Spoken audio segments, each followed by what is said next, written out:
So I'm just wondering, I'm looking at our attempt at goal and the fact that, it doesn't look like we have the brightest of strikers, though.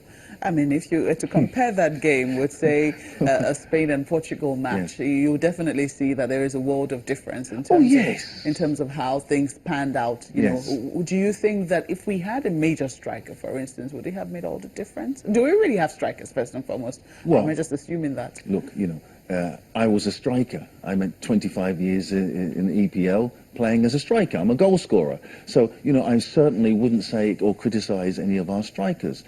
As I said before, they are youthful, excellent players. But you need more than this when you're going into the World Cup.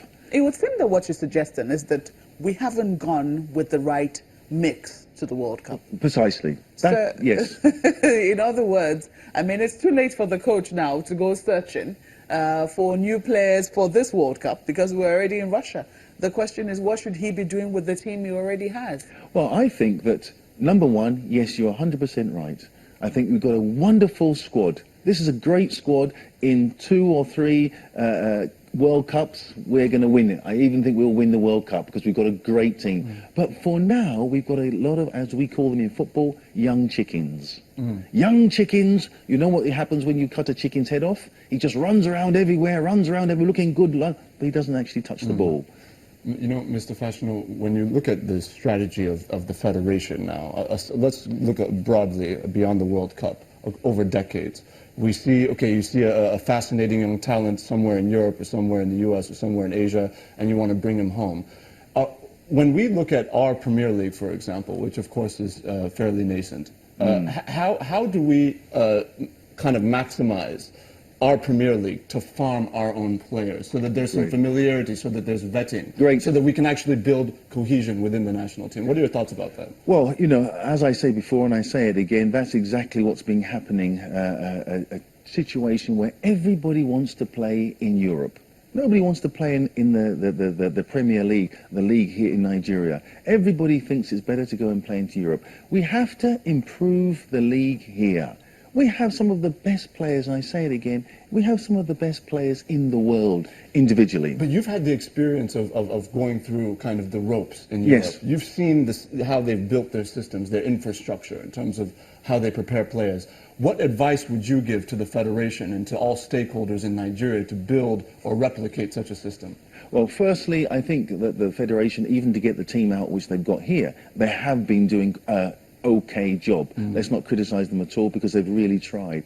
But I think to maximize it, I would like to see units set up where we are encouraging our best players. I mean, if you ask me, 1 or 2 of the players who are playing in our league, I couldn't name any of the players playing in the league. I don't think I've seen one match, and I say that with embarrassment. I think we should be encouraged, especially the ex-footballers who have the eyes. You can see some of the players that we've got who are ex-footballers who are there. I think a lot of the ex-footballers should be more involved in the selection of these players. We really should. The experience that the ex-international footballers have got playing all over the world is phenomenal. So even if we put scouting teams where you're looking for the best players who are in Nigeria, of Nigerian descent of course, playing in the leagues, and we get them all together so we can start putting some of these players into round holes. When you look at the training staff, we've seen over time our training staff, it tends to be almost like a revolving door,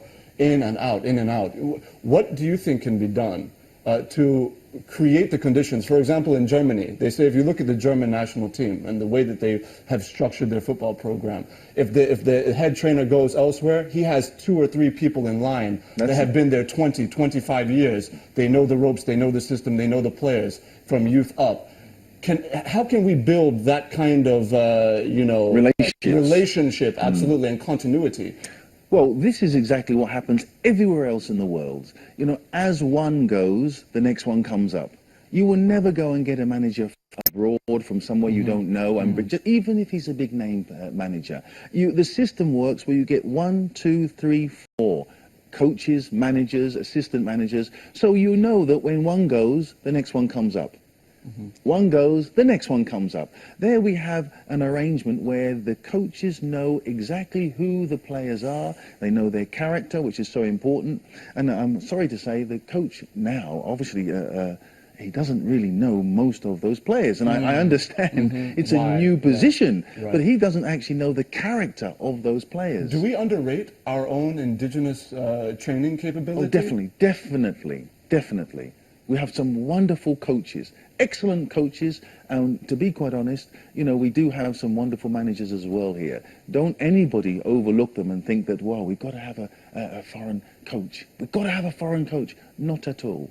That's something that, if I was in a position, we'd make sure that we have indigenous coaches here. And it's interesting you talked about Germany as an example. Just yesterday they were defeated by Mexico. Yes. Despite their great organization. And Yes. you know, to think that they're the champions, they would have been the favourites of that match. Yes. So That's can why we I really say. just miss luck then? Well, that's why I say, you know, look, Germany are a methodical team. They just wear you out. Whenever we played against the Germans or we played in the national team, they just keep on going. They just keep on going. So for Germany to lose is an enormous shock. But I assure you, don't worry, their next match, I think you're going to see something very, very different coming out. They've still got to play Sweden, Croatia. These are teams which you would imagine that they will just walk over. And I think you've still got, don't underestimate Germany.